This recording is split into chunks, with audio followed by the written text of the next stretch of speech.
Well, first of all, I'm opposed to the package for a myriad of reasons. Number one, the current unemployment rate in the United States is somewhere around 7%. And the reason why it's that high is because you have blue state mayors and blue state governors won't open their economies like we've done here in the great state of Florida. If we would actually allow small businesses to operate, actually follow the science, not follow political science the way the left likes to do, but actually follow the science and allow people to actually protect themselves, our unemployment rate will go down. There will be no need for the massive amounts of checks. Number two, stuck in this proposal is a $15 minimum wage at the federal level. That will cripple small businesses who are already struggling all across the country. I oppose this package, and I also oppose the fact that the Democrats aren't talking to our side of the aisle. They don't want to deal with our side of the aisle. They're just going to push it through thinking they're helping, but the only thing they're doing is making matters worse. Okay, so I want to read this tweet from Senator Lindsey Graham, and this says, quote, "If reconciliation is chosen as the COVID legislative vehicle, it will make the inaugural speech by President Joe Biden ring very hollow." And to that point, Hal, you say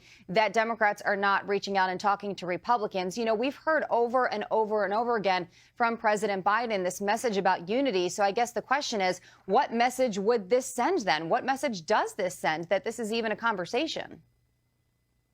The message it sends that the only time he talked about unity was in his inaugural address. But since then, everything has been executive orders or completely bypassing the will of the minority. Let's take a look at what their plan is. Their plan is to push a shell budget bill to use budget reconciliation, just like Senator Graham is saying. And then they're going to send it back to the House and pass it. They can do that without Republican support. That's the path they're going through right now. I sit on the budget committee. They're not even talking about coming to the budget committee with any of these proposals. This is going straight to the floor from Nancy Pelosi, then off to the Senate. Let me ask you, what are some of the risks for Democrats if they do go forward and use this reconciliation tactic?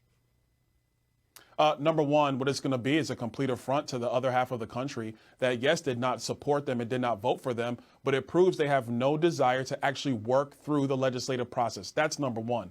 Number two is some of the provisions in this bill.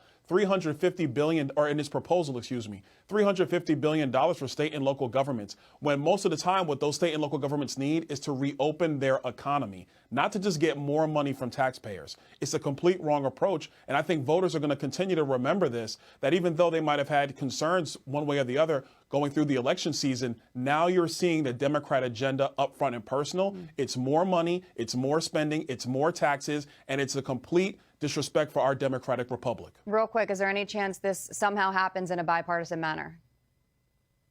Honestly, I don't think so. I don't see it happening. All right, let's get your opinion about this. The other news that David Spunt just brought us a few minutes ago, the Pentagon announcing that it's pausing this plan to give COVID-19 vaccinations at Guantanamo Bay. You know, look, a lot of people were criticizing this, saying that it was prioritizing terror suspects over Americans. What's your thought on this latest development? My thoughts are it's asinine, it's asinine, it's ASA 10, it's ASA 11. It's completely ridiculous. I'm quoting Stephen A. Smith right there for the people watching on Fox. But it's completely ridiculous because how could you possibly send vaccines to Guantanamo Bay when we have elderly people in our country who need them right now? I'm glad that they stopped it, but the reality is that the president and his team should have never even thought this up in the first place. I'd also add, Jillian, the president never talked about this when he was running for president. He never talked about this in his plan. So it's funny how they only got caught, and when they got caught, now they got a reverse course. We have to hold this administration accountable at every turn because they have faulty logic, and then this right here is proof positive of it.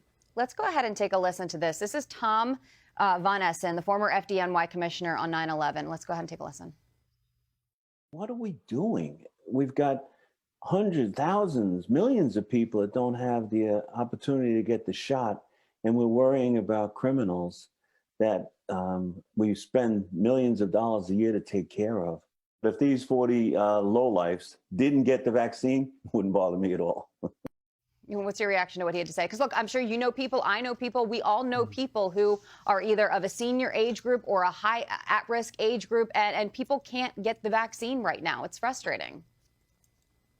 Listen, the number one concern for our country needs to be making sure that people over the age of 65 are vaccinated. That's it. We start there. We don't do anything else. We also make sure first responders are vaccinated. We do that and we don't do anything else.